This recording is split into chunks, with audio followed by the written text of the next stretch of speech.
Kedrick, what's going on, man? What's going on? All right, this is Coach D on the road, and today we're going to talk about you. So tell us, how did you get into the sport of MMA? My first experience with any type of martial arts was when I was in the Army. We all have to do modern Army combatives, and then during my time in service, I became an instructor.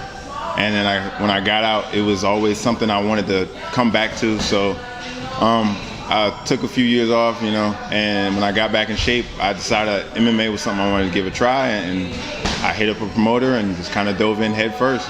Okay. So you already been from Virginia, or? Yeah, I'm born and raised. Okay, all right.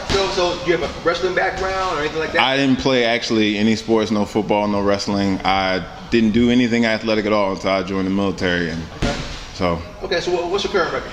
Right now I'm 1-2. Okay. All right. So you feel like you on the right path? You feel like that's coming along smoothly? Yeah, I think I had some early career kinks to work out, and I'm working on them, smoothing some stuff out and figuring things out for myself. And I feel good. I feel you learn something from every fight. So I feel like I've learned a lot these last few fighghts. Okay. Tell us when your first fight. Tell us what was going through your head, and you feel nervous. You feel like you couldn't get it done. What was that first fight like? My very first fight, I didn't have any training under my belt at all. It was just something like I said, it was a bucket list thing for me. Something I wanted to try, and I was a nervous wreck. It was me, and my brother was my corner man. He didn't know what we were doing.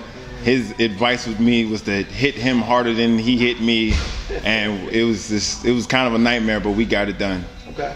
So now that you're in the sport, where do you see your career going? What's your vision in your head for your career as an MMA fighter? I don't really make a lot of plans as far as what my career is going to be. I just want to fight. I like fighting. I enjoy fighting. I enjoy training. This keeps me out of a office building telling stories around a water cooler about my weekend. I just like the fight life. Okay. So who are some of your heroes in MMA? Who are some of the guys you follow that you want to say, if I could be like anybody, I want to be like that fighter?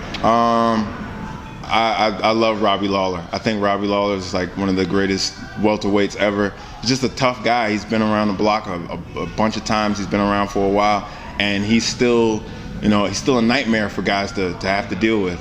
He's just a violent guy. He's coming at you, and I'd love to be able to emulate that. Okay. So we're in 2018. How do you see this sport of MMA? Are you an MMA sports fighter? Are you an MMA entertainer, or are you both?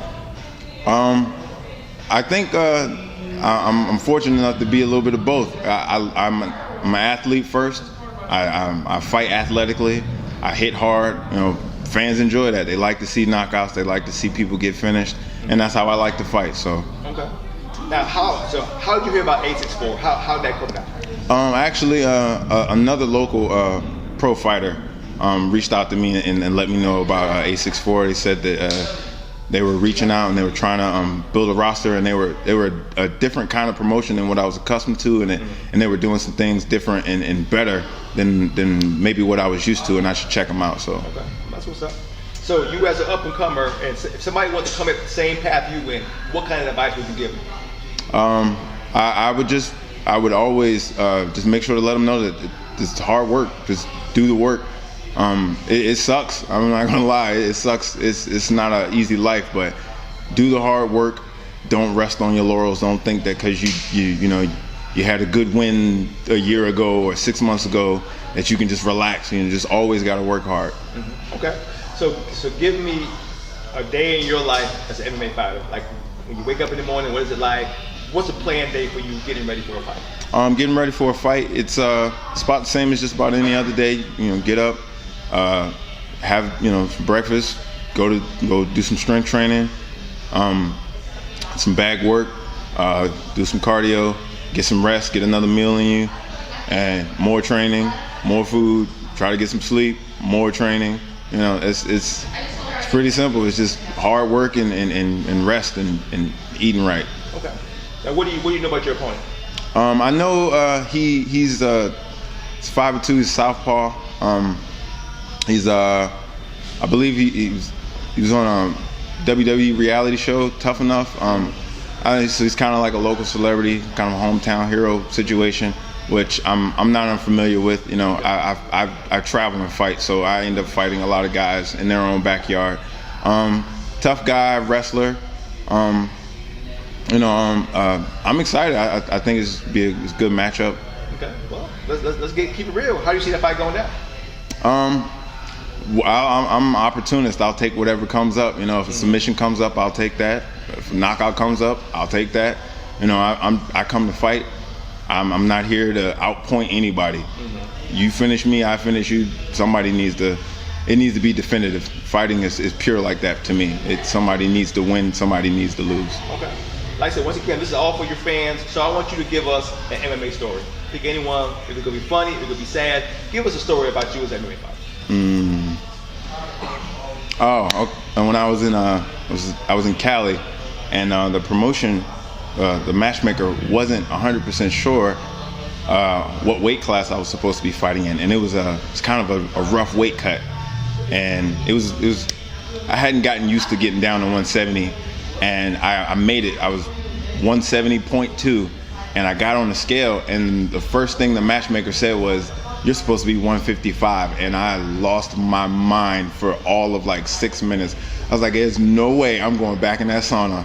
It's not happening. I'm not fighting anybody at 55 today." But it was in the moment it wasn't funny at all. But you know, looking back, hindsight's 2020. It was kind of funny. Okay. So this is your time to give the people you care about some love, like your family, your friends, your fans, your sponsors. Let them know how you feel about them supporting you on this journey. I love all my friends and family and everybody who supports me. I appreciate all my storm chasers. My coach Josh, he's been hanging in there with me. You know, I'm not the easiest guy to work with, but he's been hanging in there with me. My teammates, you know, they always support me. My family, my friends, my son. My son is my #1 fan. He's got everything I've ever won. He's got hung up in his room. So I really appreciate all those people. They're really important, and it's really special to me. Okay. So we gonna leave with this.